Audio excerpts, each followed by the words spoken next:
Bienvenue si vous nous rejoignez. Tout à l'heure, nous partirons à la rencontre de coiffeurs qui se sont lancés de grands défis. Mais avant, je vous propose un document rare tourné au sein du quartier pour femmes de la prison de Réau, en Seine-et-Marne. Des femmes qui représentent en France 3% de la population carcérale. Leurs conditions de détention sont-elles les mêmes que pour les hommes? Se pose aussi évidemment la question délicate du rapport à leurs enfants. Nous avons suivi entre autres une détenue condamnée à 3 ans de prison ferme, enceinte de 7 mois. Voici Femmes en prison, leur vie derrière les barreaux. Un reportage de Stéphane Groussard et Christophe Novak. Elle a 15%. Elle a 15%. Moi, ça va être 9-4.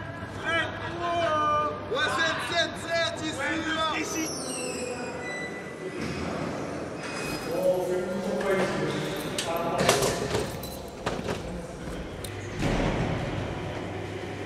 Bonjour. Chaque matin, Merci. même la directrice se plie au contrôle de sécurité à l'entrée du centre pénitentiaire de Réau. Bonjour, le trousseau de directrice CDF, s'il vous plaît. Prison de région parisienne devenue célèbre suite à l'évasion spectaculaire en hélicoptère de Redouane Faïd Merci beaucoup. en 2018. Passé ces grilles, Elle a 15%. 2 bâtiments, Hé, on est filmé. Tape la pause. C'est moi le big boss de Réau. les centres de détention pour hommes, plus de 600 détenus. Mais ce n'est pas là que Laura Maluenda passe ses journées. Séparé du reste de la prison par de hautes grilles, le CDF, centre de détention pour femmes. Moins d'un tiers des prisons françaises en ont un. Elle en est la directrice. 70 détenus sont incarcérés, pour la plupart, des mères de famille qui purgent ici de longues peines. Ah ouais, elle arrive, j'allais la chercher, moi. Ah non, mais attention, vous restez pas là-haut. Mouvement sport clôturé. Premier étage, tu peux faire descendre madame du plat direct. On va discuter? Condamnée pour tentative d'assassinat, Céline, jeune mère de 29 ans, vit de plus en plus mal d'être coupée de ses enfants. Elle espère les revoir bientôt en permission de sortie. Enfin, vous allez bosser sur un aménagement de peine, préparer quelque chose? Mon fils va avoir 4 ans. Le mois prochain, vous vous rendez compte que je suis en prison, il avait 6 mois. Et j'arrive plus. C'est plus possible. Le temps est long, mais il faut que vous teniez pour eux. C'est plus possible, mais enfin, je sais que ce que je vais dire est dur, mais vous n'avez pas le choix et tout ce que vous pouvez faire, c'est donner le maximum pour prouver au magistrat qu'il a raison de vous laisser sortir. Ne riez pas. En fait, c'est intérieur.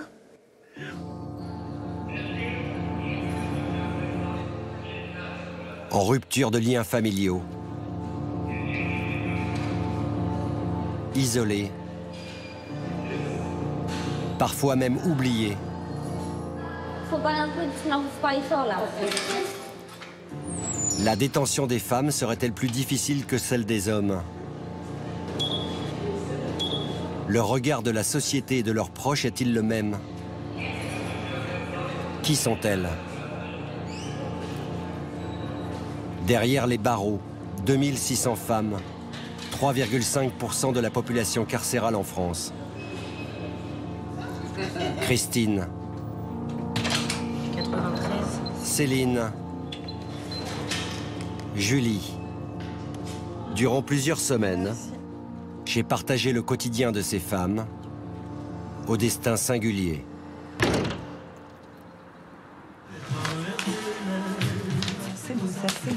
Cellule 19, premier étage, aile gauche.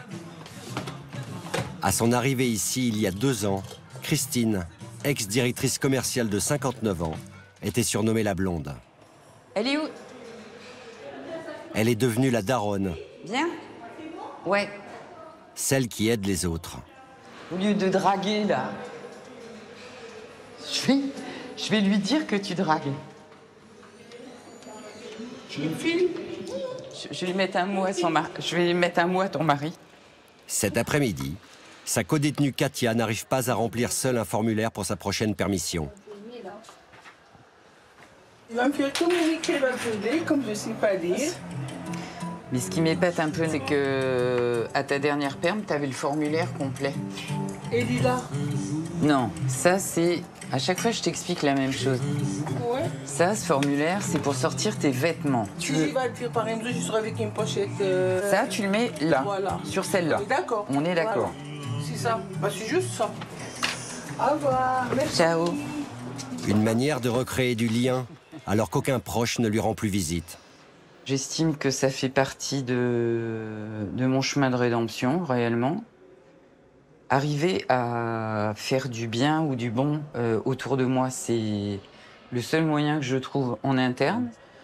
On sait ce qu'est la détention, on sait ce qu'on vit les unes, les autres au quotidien. On partage souvent les mêmes absences, nos familles, nos amis, nos proches, enfin toutes les choses qu'on a pu laisser sur le pas de la prison, ou plus exactement ceux qui nous ont laissé rentrer nous ont oubliés. En 2019, Christine a été condamnée par la cour d'assises du Val-de-Marne à 19 ans de réclusion. J'ai tué mon mari.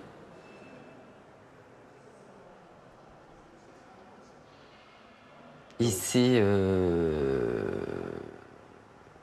une très longue peine, mais c'est un truc terrible aussi, donc voilà. La peine juste aurait été la mort pour la mort, clairement. C'est ça qui aurait été juste et c'est ça que j'aurais souhaité. Si j'avais eu ce choix, c'est ce que j'aurais souhaité. J'ai pas eu le cran de me supprimer, en fait. Il m'a fallu 2 ans pour me rendre compte, mais réellement compte, de l'amplitude de ce que j'avais commis. Voilà, c'était pas seulement j'ai tué mon mari, c'est toutes les conséquences et tout ce que ça a pu engendrer. C'est-à-dire, voilà, ah, tu vas plus jamais vivre avec ta fille. Ah, ok. Tu vas plus revoir tes enfants. Ah, ok. Tes parents vont vieillir et peut-être qu'ils mourront alors que t'es en détention. Ah, ok. Sa fille aura jamais son père à son mariage. Ah, ok. Et ça, et ça, et ça, et ça, et ça, et ça.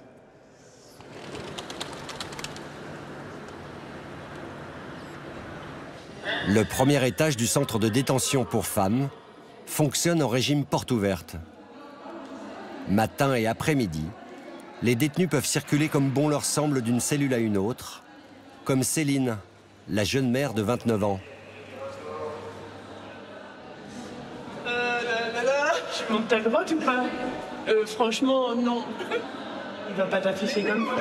Elles aiment se retrouver dans cette grotte, la cellule individuelle de 9 mètres carrés occupée par sa copine, Nathalie.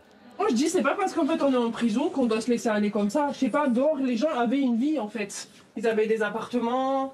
Enfin, vous voyez ce que je veux dire? Ouais, vous essayez de recréer ça quand Bien sûr, c'est pas parce qu'on est enfermé que... Et avant c'était un lit et là ça devenait un canapé. Exactement.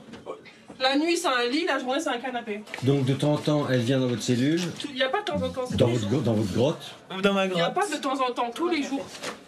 2 copines qui se sont rencontrées en détention et s'échangent leurs affaires, non sans tension.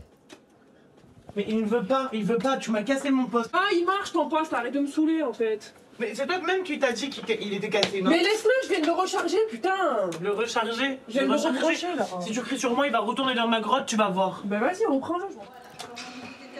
Des petites disputes entre copines, mais qui ne durent jamais longtemps. Ah bah voilà. Le bâtiment. L'intégration, cellule. Salut. Ça c'est automatique dès que vous l'entendez? Bah oui, parce qu'en général elles arrivent juste après. Hein. Et qu'est-ce qui se passe si vous n'y allez pas tout de suite, vous? Bah elles vont râler encore, elles vont crier sur nous. Ouais, regardez, un exemple typique. 11h45. Les détenus sont enfermés pour le déjeuner. À tout à l'heure. Réintégration. Sous l'œil des surveillantes, la distribution du repas est assurée par une Oxy, une détenue rémunérée par l'administration pénitentiaire. Il y a quoi au menu aujourd'hui? Alors, c'est de la salade de choux et carottes, des potatoes, des hamburgers et du cake au chocolat. C'est plutôt bon? Aujourd'hui, c'est bon parce que c'est le jour des potatoes. Sinon, en général, c'est pas bon. Ça va. T'as une salade? Non, Burger. Le potatoes. Comme les autres, Céline déjeune seule dans sa cellule. Bon appétit. Elle pourra ensuite ressortir jusqu'à 18h45.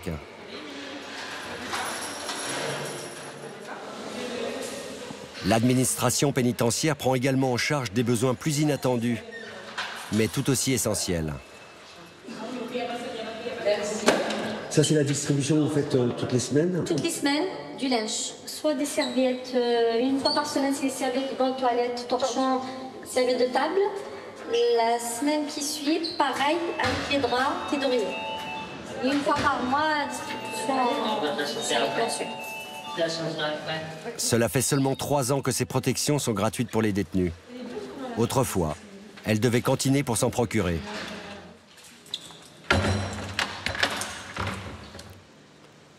Premier pour le QMA, remis au pédestal. Aile gauche, rez-de-chaussée. Au bout de ce long couloir, l'une des 70 détenus vit derrière cette grille, totalement isolée du reste de la prison. Julie, 31 ans, a été condamnée à plusieurs reprises pour outrage et rébellion sur des policiers. Après de nombreux sursis, elle a écopé d'une peine de 3 ans de prison ferme. Elle est enceinte de 7 mois.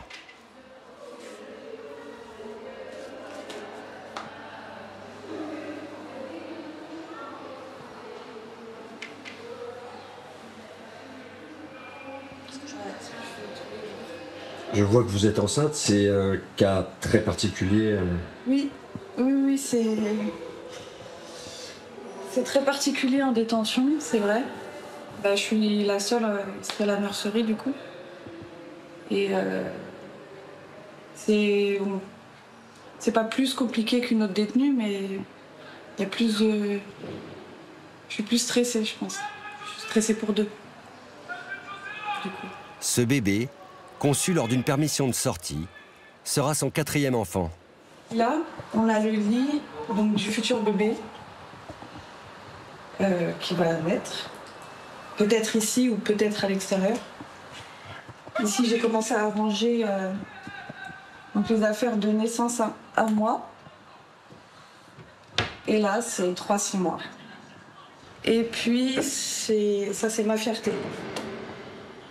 C'est mes 3 enfants et celui qui va arriver. C'est particulier de revenir en prison avec un bébé. Et ça, c'est ce qui m'angoisse, ouais, le retour. Le retour de maternité, le retour avec lui. Je ne me vois pas utiliser ce lit de bébé, par exemple. Pour Vous y moi, avez déjà pensé?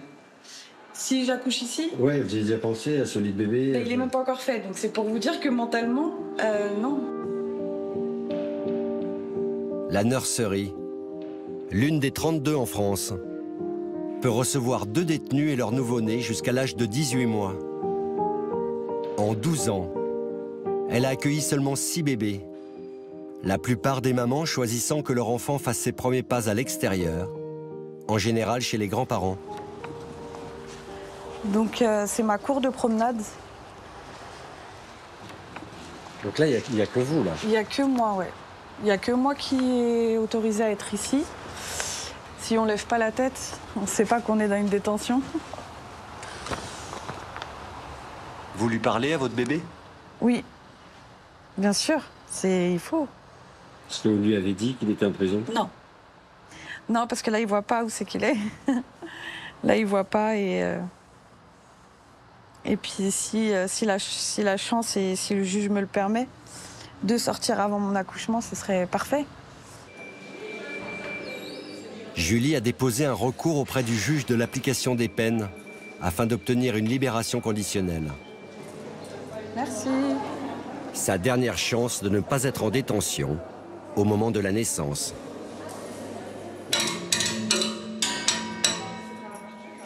Dans le quartier pour femmes, le contrôle des détenus est le même que pour les hommes. Sondage de barreaux, mais aussi des fouilles aléatoires de cellules effectuées chaque jour. Aujourd'hui, celle d'une détenue partie en permission de sortie. Je commence là. Je commence là. On se retrouve au milieu et on finit par la salle de bain. Ça marche pour toi? Oui. Allez. Tout est passé au crible. Les femmes ont les cellules quand même très chargées avec beaucoup de choses. Et en effet, c'est moins facile à trouver que chez les hommes. Et elles sont très malines et très rapides. On m'a souvent dit que les téléphones portables, beaucoup en avaient, mais on ne les trouve jamais. Alors, c'est pas faux, on les trouve jamais parce qu'elles ont des cachettes sur elles-mêmes à des endroits qu'on ne peut pas aller chercher. Ceci explique certainement le très faible nombre de saisies effectuées chez les femmes. Moitié moins que chez les hommes. Ça, c'est ce genre d'objet que vous ne verrez pas chez les hommes. Hein. Une machine à coudre. Voilà. Dans cette cellule, c'est le nounours qui pose problème. Il pourrait cacher des produits illicites. Donc ça, par exemple, typiquement, il faut que j'aille voir la gradée si on va lui laisser ses nounours. Parce qu'en fait, il est beaucoup trop gros et il est interdit en détention. Pareil, elle a un stockage interdit de cartons, là. Je vais lui récupérer tous ces cartons. Et après, vous voyez, elles se font des petits meubles comme ça, elles se font des meubles. Et en fait, ça encombre les cellules un maximum.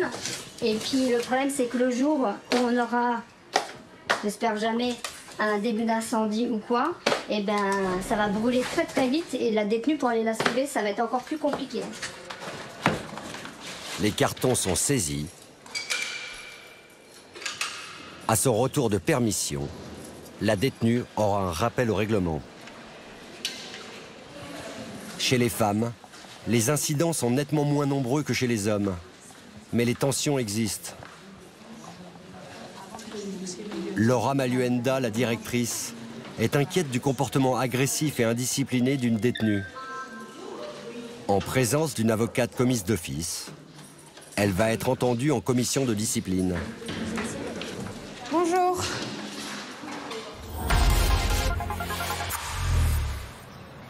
Alors, bonjour madame, vous comparaissez aujourd'hui devant la commission de discipline. Est-ce que vous savez ce que vous encourez pour tous ces faits? Je sais que le cachot, il est pas long. Et combien de temps? Dans un instant, vous allez voir qu'en détention, la commission de discipline ne laisse absolument rien passer. Et vous verrez qu'être incarcéré quand on est une mère de famille est une redoutable épreuve. Céline ne voit ses enfants qu'1 heure tous les 10 jours. T'as l'air de bonne humeur, toi, aujourd'hui. Alors, bonjour madame, vous comparaissez aujourd'hui devant la commission de discipline pour plusieurs comptes rendus d'incidents. Vous avez une altercation verbale au niveau de la laverie du rez-de-chaussée avec madame. Vous avez voulu vous empoigner par les cheveux. La surveillante s'est interposée entre vous. Vous étiez donc classé vous, en tant qu'auxiliaire d'étage et vous avez refusé catégoriquement de mettre correctement vos chaussures de sécurité. Après la fermeture de l'aile droite, vous avez effectué un tapage en cassant un objet en verre contre la porte de la cellule et en tapant dessus. Ça fait beaucoup d'incidents sur un temps rapproché. Est-ce que vous savez ce que vous encourez pour tous ces faits? Je sais que le cachot, il est pas long. Et combien de temps?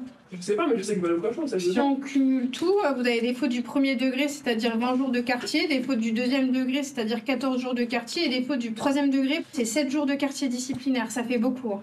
Est-ce que vous avez quelque chose à ajouter sur ces faits? Je me suis pris la tête avec une détenue, c'est une copine à moi. On a parlé d'une chose et après elle m'a piqué là où c'est que ça faisait mal. Et du coup, on s'est pas frappé dessus, il n'y a pas eu de bagarre, il n'y a rien du tout. Ils ont fait blocage du bâtiment parce qu'ils ont entendu crier, ils m'ont ramené en cellule. Et vu que j'étais énervé, oui, j'ai cassé un peu ma cellule, on va dire. Bagarre et destruction de matériel, des faits rares dans le quartier pour femmes, mais qui sont lourdement sanctionnés. La commission de discipline a délibéré et au regard de la multiplicité des faits qui vous sont reprochés et du fait qu'on s'est déjà vu en commission de discipline, vous êtes sanctionné de 14 jours d'encellulement disciplinaire, dont 7 avec sursis. C'est bon pour l'expo 23. Là, on passe l'expo 26. C'est la signature. La détenue passera 1 semaine au quartier disciplinaire, privée de toutes activités. Allez-y, on lui donnera après. Elle ne bénéficiera que d'1 heure de promenade par jour dans une cour individuelle. En cas de récidive, son sursis tombera. Les surveillantes espèrent que cela suffira à la calmer.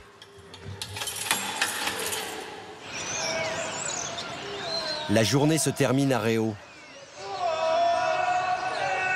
Si les bâtiments des hommes restent bruyants, le calme est revenu chez les femmes.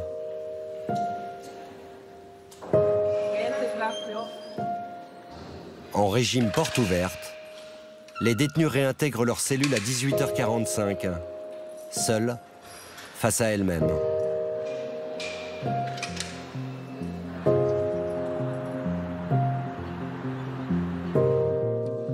Les équipes de nuit effectuent 4 rondes et contrôlent à l'œilleton chaque cellule. Les suicides sont extrêmement rares dans le quartier pour femmes, 1 en 12 ans. Les surveillantes restent toutefois vigilantes.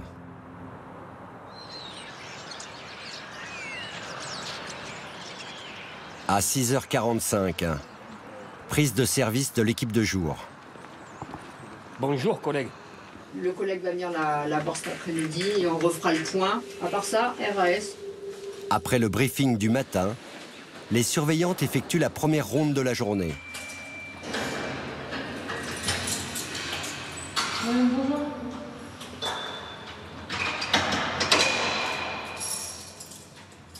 Elles passent dans chaque cellule vérifier que les détenus sont bien comme le dit le règlement,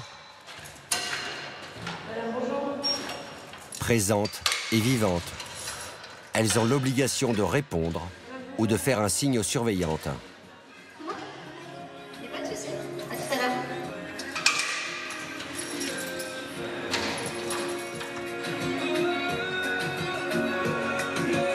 Christine, elle, est déjà prête.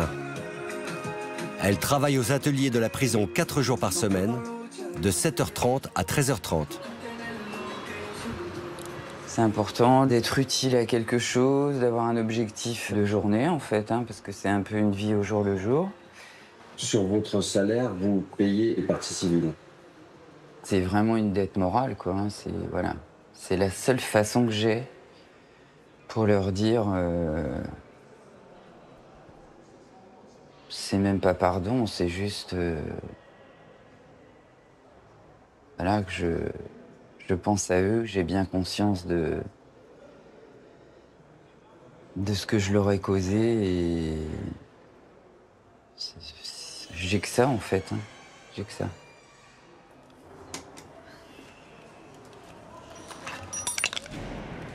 Bonjour, surveillante.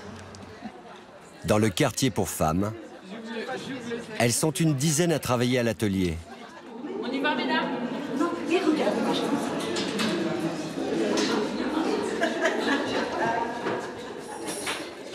Chaque jour, elles dégradent des pièces métalliques, c'est-à-dire qu'elles les débarrassent des morceaux inutiles.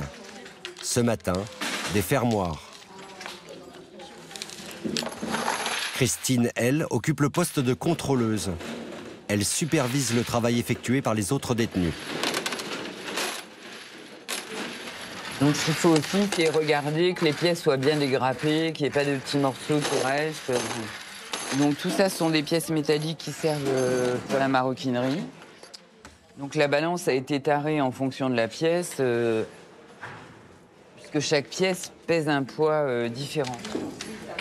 Un travail fastidieux, mais très demandé. Le salaire horaire brut est de 5,18 € hors prime, moitié moins que le SMIC. J'ai pas envie de demander de l'argent à ma famille. J'ai pas envie d'être une charge supplémentaire pour eux. Quand on n'a pas d'argent en prison, c'est très dur. Il faut tout acheter en prison. Faut tout continuer. Quand t'as pas les moyens, c'est chaud. Vous arrivez à gagner combien par mois? Ben, ça dépend. Ça peut être 400, ça peut être 500, ça peut être 300. Ça dépend si on est tout le temps là, si on travaille tous les jours. Bon, là, on travaille que 4 jours par semaine. Ça dépend de la rapidité. Il y a des personnes ici qui gagnent beaucoup plus parce que, évidemment, elles sont plus rapides. Et de temps en temps, vous devez les motiver? Ouais, quand par exemple, le quota est atteint, ben, voilà, je leur mets des smileys sur leur petit carton, où je leur dis, ouais, voilà, vas-y, parce que C'est le seul moyen qu'on ait, en fait, de gagner des sous en plus.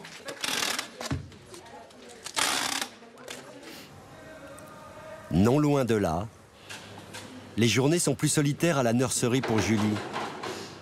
Du matin au soir, elle s'occupe comme elle peut et ne s'imagine toujours pas accoucher ici. Je vois que le lit n'est toujours pas fait. Non, le lit de bébé, non, il est... Non. Vous avez décidé, vous tenez toujours, vous décidez de ne pas le faire et... Ouais, je me dis que c'est un bon présage.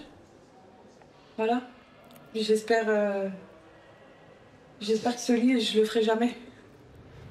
L'avenir de Julie et de son bébé dépend de la décision de la commission d'application des peines, qui se réunit dans 3 jours.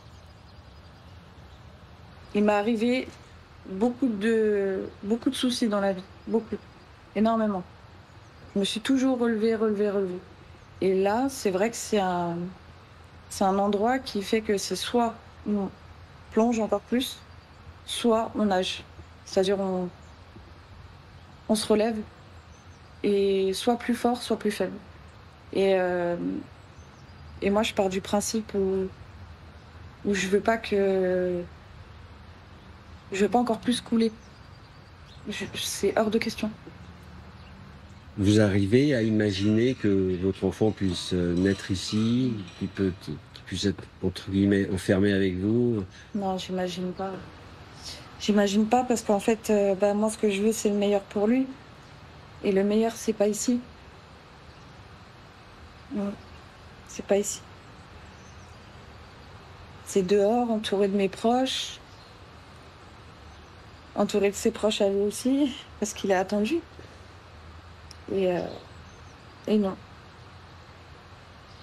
Non, je veux pas que ça se passe ici. Quelle que soit la décision du juge, Julie s'est promis que ce séjour en prison serait le dernier pour elle et pour ses enfants.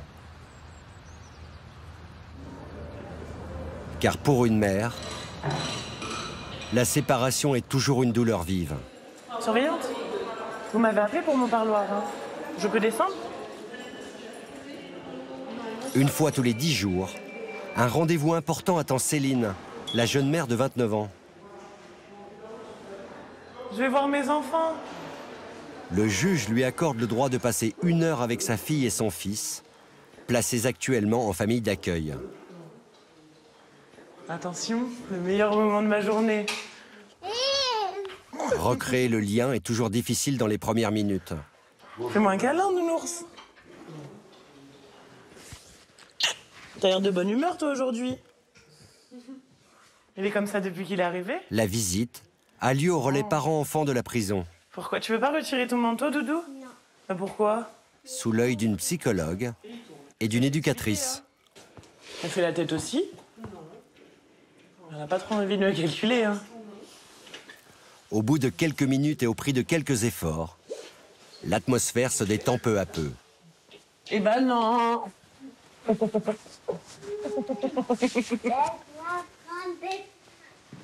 Vous jouez à quoi? Chat glacé. Au chat glacé? Glacé? Tu bouges plus? Moi, j'aimerais bien jouer à ça avec vous. Tu m'invites à jouer à chat glacé avec tes copains? Et est-ce que tu as envie de voir maman dehors d'ici? Oui? Oh, ça fait plaisir, ça. Depuis son incarcération, il y a 3 ans et demi, Céline vit une relation en pointillé avec ses 2 enfants. Il faut que tu me répondes, par contre. Hum? Qui me fait un câlin en premier? Un amour maternel au-delà des murs. Je t'aime. Petit.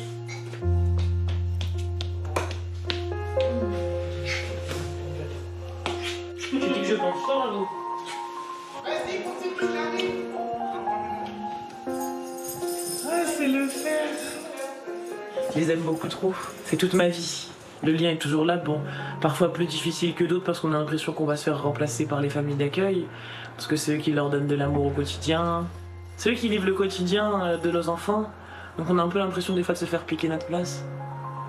Mais au fond, quand ils nous appellent maman et qu'ils nous disent qu'ils nous aiment fort quand on est au parloir, on comprend. On gardera cette place pour toujours. Bientôt, c'est à l'extérieur de la prison que Céline pourra voir ses enfants. Elle a obtenu sa première permission de sortie. Séparation entre mamans et enfants, mais aussi entre hommes et femmes détenus. C'était depuis toujours la norme dans le système carcéral en France. Mais depuis 2015, cela commence à changer, notamment à Réau. Attention, surveillante, il y a du lourd. Une fois par semaine, Christine participe à la préparation du magazine de la prison, Réau Info. Bonjour, tu vas bien? Hello. Bonjour. Dans la petite rédaction, 3 femmes et 2 hommes en écrivent ensemble les articles. Donc tu veux qu'on fasse, qu'on regarde peut-être le tien avant? Une situation qui reste encore aujourd'hui très rare en prison, mais qui permet aux détenus de retrouver un semblant de normalité. Quand on est incarcéré en maison d'arrêt, généralement, on côtoie jamais de femmes. Et là, en fait, je trouve que c'est un pas de plus vers la réinsertion, parce que dehors, on est forcément amené à travailler avec des femmes ou des hommes. Donc, Oui, non, mais des fois, il peut on se sent un peu plus libre, je trouve, quand même. Un peu plus normal, entre parenthèses. Et ça vous change aussi, du coup, de votre quotidien qui est qu'entre hommes? Oui, bien sûr, ça change. Mais après, même au niveau des, des sujets abordés ici. Les discussions ne sont pas les mêmes? Oui, bien sûr. On se relie, on se critique un peu, on se donne des conseils sur la rédaction. Voilà, la rédaction, un peu l'enchaînement des idées. Ça permet d'optimiser un peu son texte ou son sujet. Voilà. L'atelier est animé par Ronan, professeur à l'éducation nationale et qui travaille à Réau depuis 8 ans. En bref, il avait fait un article là-dessus, donc ça fait un sport. On a 2 articles. On a un groupe vraiment à la fois stable et correct. C'est pas toujours le cas. C'est pas toujours le cas. J'ai eu d'autres activités où c'est passé un peu différemment, on va dire. Le risque, c'est que les personnes viennent à l'atelier pour faire des rencontres. Oui.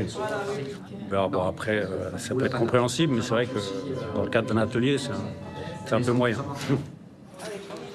L'administration pénitentiaire est vigilante, car pour elle, ces ateliers sont d'abord un outil de prévention contre les violences sexistes et sexuelles. Bonjour. Mais parfois, entre détenus hommes et femmes, cela dérape. Alors, bonjour monsieur. Du coup, vous comparaissez aujourd'hui en commission de discipline suite à un incident survenu aux ateliers, plus particulièrement pendant le CAP coiffure. Vous aviez engagé une conversation avec le formateur lorsque madame s'est adressée à vous et vous a déclaré « Tu parles à qui ?» Vous lui avez répondu « Je ne te parle pas à toi, tu veux quoi ?» Elle vous a répondu « Va te faire foutre », puis vous avez répondu « Ton cadavre ». Puis le formateur a réclamé le calme et madame s'est mise à pleurer. En voyant cela, vous vous êtes excusé à 2 reprises. On vous écoute, monsieur. Qu'est-ce qui s'est passé pendant le CAP coiffure? Madame s'adresse à moi et me dit « Tu parles à qui là ?» Elle me dit « Va te faire foutre ». C'est-à-dire que j'ai pas compris, j'étais choqué. Moi, quand j'ai entendu ça, je lui ai dit quoi? Je lui ai dit « Salton, on voit le cadavre, on voit que t'es moche. » C'est tout. Et en la voyant pleurer, je sais que c'est des choses que j'ai pas à lui dire et ça aurait pu la vexer. Je me suis excusé directement, sans qu'on me le demande, que j'avais pas insulté. Moi, j'ai simplement voulu me défendre.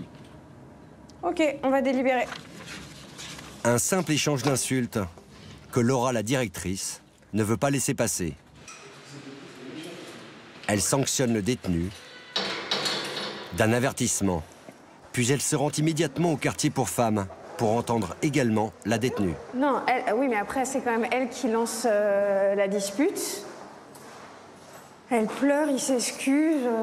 La directrice a déjà sa petite idée sur sa responsabilité dans ce différend et pourrait bien l'exclure de la formation. Mais elle va être décontenancée par sa réaction. Bonjour. Alors, madame, vous comparaissez aujourd'hui devant la commission de discipline. On vous écoute. Qu'est-ce qui s'est passé au CAP coiffure? J'ai entendu quelqu'un parler, donc j'ai levé ma tête et j'ai dit tu parles à qui? C'était ni méchant, ni sur un ton agressif.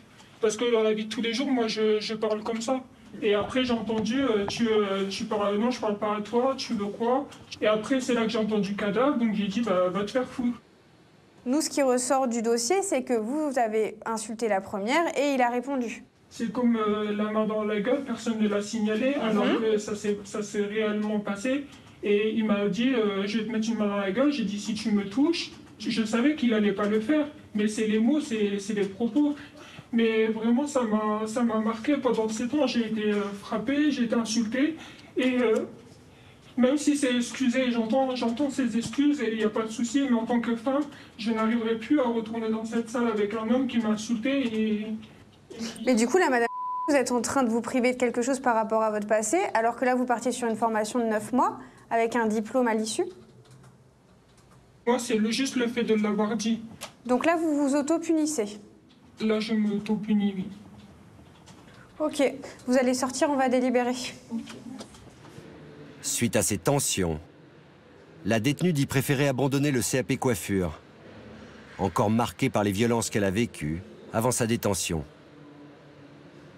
Il y a certaines choses, ça m'affecte encore un peu, c'est même juste les paroles. Pour moi, c'est comme si que ça passait à l'acte, c'est fort pour moi, ça me remonte des mauvais souvenirs. C'est dur parce que c'est quand même un passé qui est lourd, c'est presque depuis toujours que j'ai subi des choses comme ça. Votre cas personnel, c'est des violences familiales? Il y avait un peu des deux, familiales et avec mon conjoint.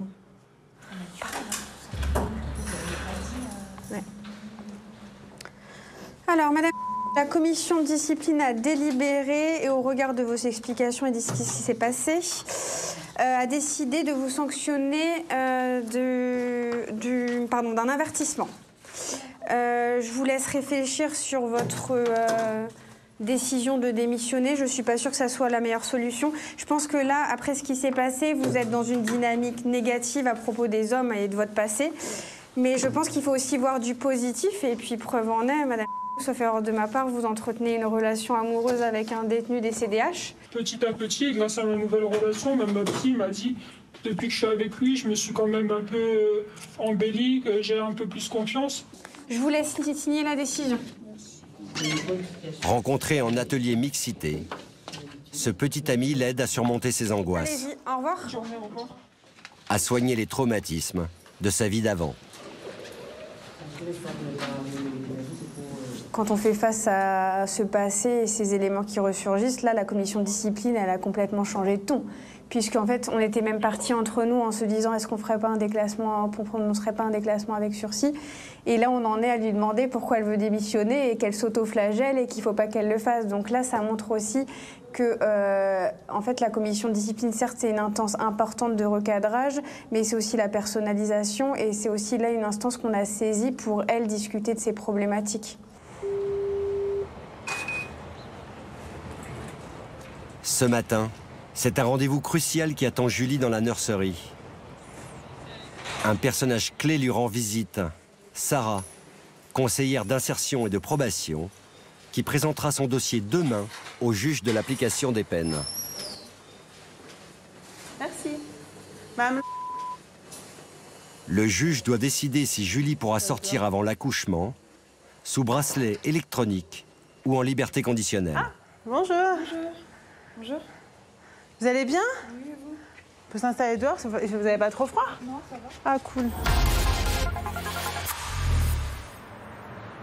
Compte tenu de votre situation, je suis plutôt favorable à une libération conditionnelle. Dans un instant, Julie va savoir si elle peut accoucher libre ou pas. Quant à Céline, elle va tenter de vaincre sa timidité lors d'un concours de plaidoirie devant des magistrats, des avocats et des éducateurs, comme une revanche sur la vie. Monsieur le Président, Mesdames et Messieurs de la Cour, je suis ici devant vous pour défendre la cause de ma cliente qui comparaît ce jour pour un incendie volontaire ayant entraîné la mort de 15 personnes et blessé 10 autres. Compte tenu de votre situation, compte tenu du fait que vous êtes enceinte et tout, c'est ce que je vous expliquais, moi je suis plutôt favorable à une libération conditionnelle.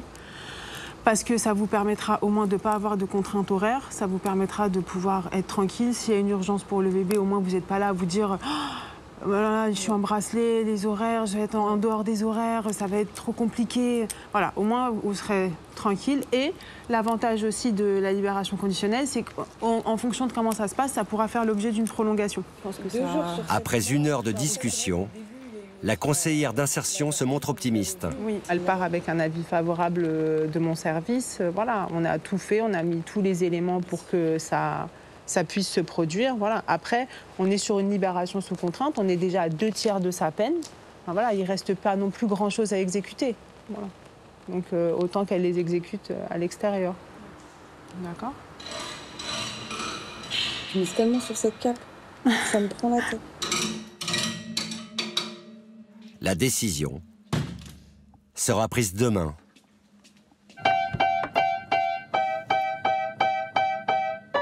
Au centre scolaire, du piano, mais aussi plus surprenant, un concours de plaidoirie que prépare Céline, la jeune mère de 29 ans. Ça s'est bien passé, hein, on m'a dit la semaine dernière, ça avait beaucoup progressé. On est dernière ligne droite.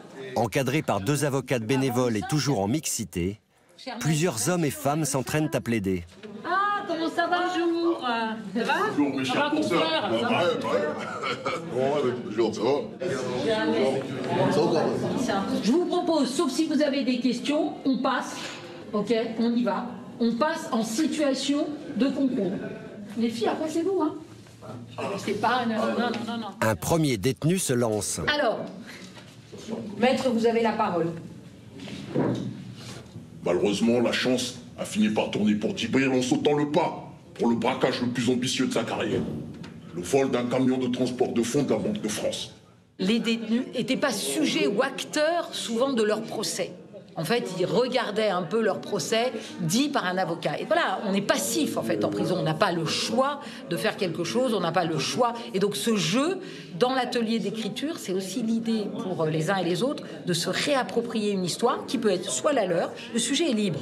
C'est peut-être la leur, c'est peut-être pas la leur, mais c'était pas mal. Il y a une des détenues au premier concours, elle a dit « Soyez l'avocat que vous auriez aimé avoir ».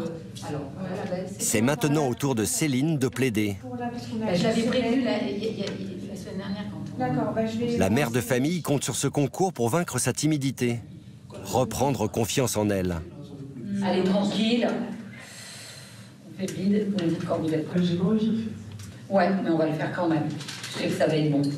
Sous le regard des autres détenus, Maître. Céline reste bloquée. Mais si, ça va sortir. Alors, quand ça sort pas, on commence par la première phrase, on la lit. Elle est écrite. Non, mais c'est bon, elle est écrite. Et après, vous n'allez plus vous souvenir que vous êtes en train de lire. À seulement 2 jours du concours, elle n'y arrive pas.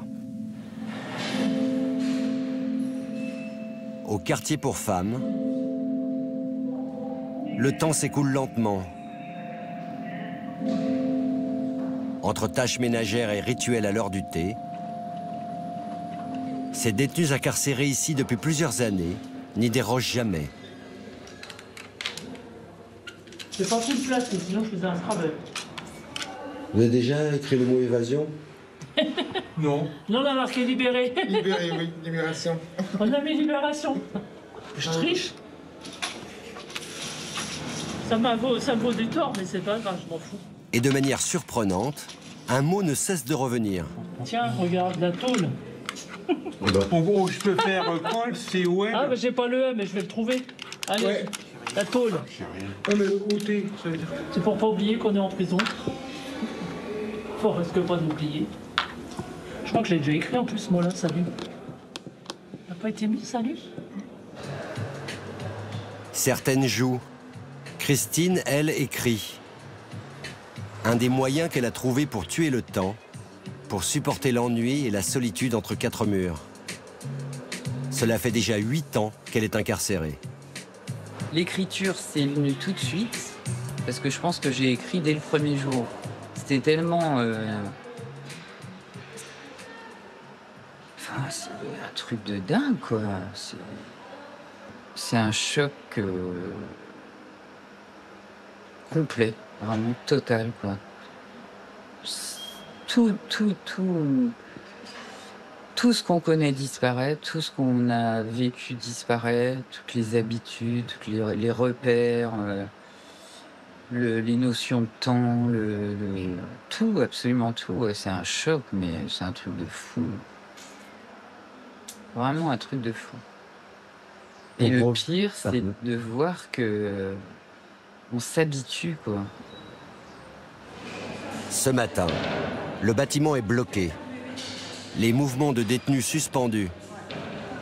Pour des raisons de sécurité, Julie ne croise jamais les autres détenus. Bonjour. Elle rentre à l'instant de la maternité de Melun. J'ai fait faire des échographies. Comment ça va? Et du coup, bébé va bien. Tu vas bien? Bébé va super bien. Ouais. J'ai vu l'anesthésiste, j'ai vu Donc voilà, tout va bien. Je suis contente, je suis rassurée.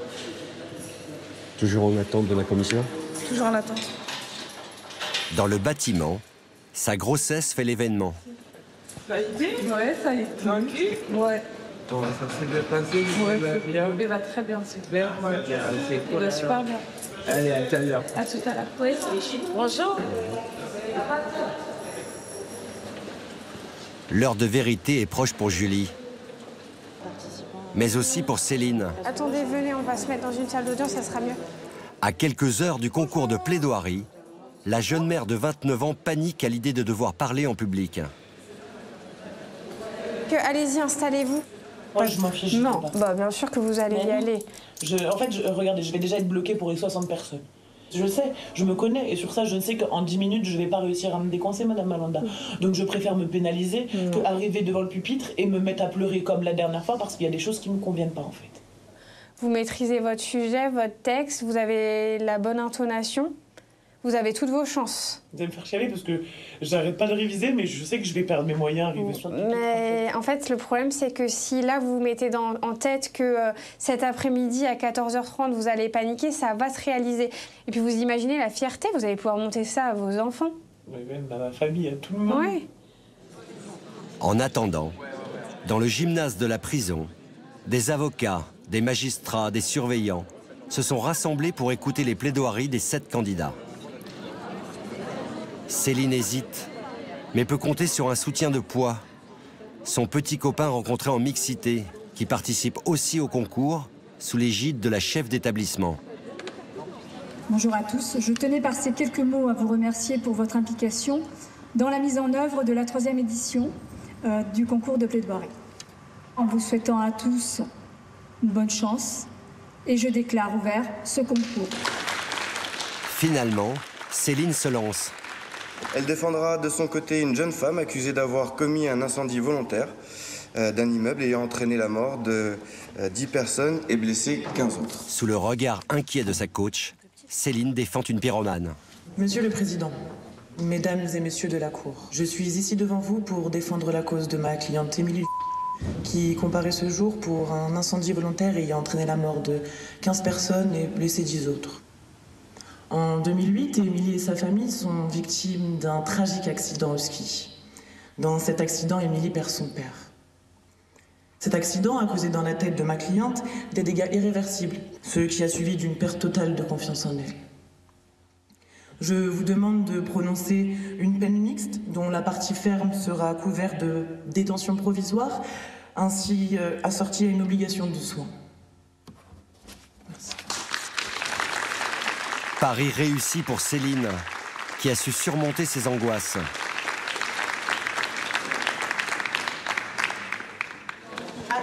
Après une longue délibération du jury, c'est le président du Conseil national des barreaux qui va annoncer le résultat. Le suspense va s'arrêter et j'appelle Maître qui reçoit le premier prix de ce concours. C'est le petit ami de Céline qui l'emporte. Elle reçoit les félicitations du jury. On a été absolument touchés avec ce que vous êtes, par l'émotion de votre plaidoirie, impressionné par la clarté de votre diction. J'ai invité des gens qui n'avaient pas l'habitude et qui ont été touchés, émus, parce que C'est comme quand tu chantes, il y a quelque chose d'eux qui disent là, qui diront pas autrement en fait. Donc il y a une vraie parole déverrouillée. Voilà. Donc je suis vraiment, je suis fière d'eux. Ouais. Vous êtes contente, vous? Oui, je suis très contente. Eh ben oui, elle l'a fait. Ah, bon, ben, attends, je vais un petit. Alors? Oh non. Bravo. Merci. On n'y croyait pas. Hein. Si elle savoure sa victoire sur elle-même, Céline profite aussi de cet amour naissant avec son petit ami détenu. C'est comme ça? Ok. Avec la mixité installée il y a 7 ans, plusieurs couples se sont formés derrière les murs de Réau. Est-ce que vous avez déjà eu un flirt en prison? Oui. Vous répondez toujours à mes questions. En fait, oui, vous me la posez. Je vous réponds, oui. C'est terminé? Qui s'est terminé parce que la personne est sortie, mais ça a duré 1 an et c'était hyper agréable, quoi. Vraiment hyper agréable. De pouvoir communiquer avec quelqu'un qui partageait les mêmes passions, de pouvoir avoir ce jeu, sinon de séduction, en tout cas d'affection particulière. Ouais, c'était vachement bien, vraiment bien. Excusez-moi, mais un flirt en prison, c'est quoi? C'est rien. C'est s'embrasser, c'est avoir... S'embrasser en se cachant ou... Non, enfin, nous, en ce qui nous concernait, on se cachait pas. On avait la possibilité de se téléphoner, on s'est retrouvés en parloir interne également, ce qui permettait d'avoir 2 heures d'intimité presque complète. Je trouve ça chouette, ouais. Les parloirs internes sont désormais strictement réservés aux couples de détenus pacsés ou mariés et sur autorisation du chef d'établissement. À la nurserie, la décision du juge va tomber dans quelques instants pour Julie, à 1 mois et demi de son accouchement. On a reçu aujourd'hui, du coup, qui est accepté. Et du coup, c'est une libération sous contrainte, sous forme de libération conditionnelle.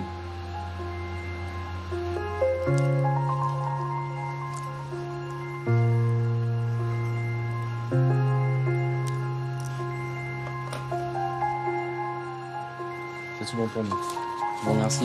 Merci. Passez une bonne journée. Merci, vous aussi. Ah, c'est un peu dur. Je reviens pas. Bah, oui, c'est normal. C'est pas...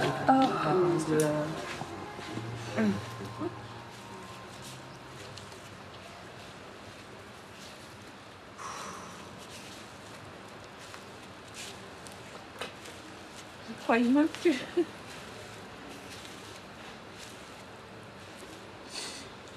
Merci.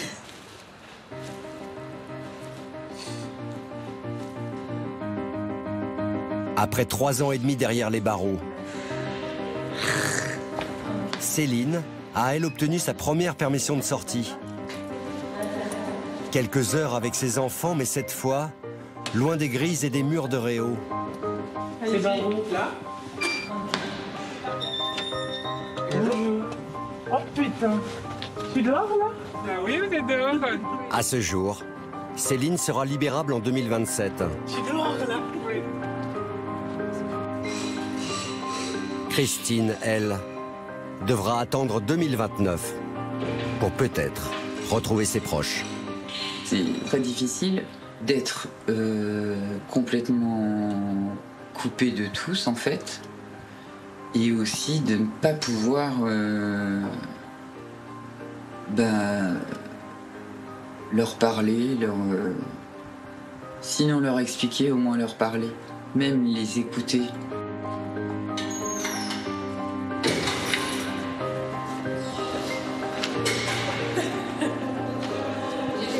Départ définitif, madame. Ça fait du bien, hein. Départ définitif. Allez, encore quelques portes, Quelques portes. On y arrive. Allez, hop. Et voilà. L'enfant de Julie ne naîtra pas en prison. Elle et son bébé sont libres.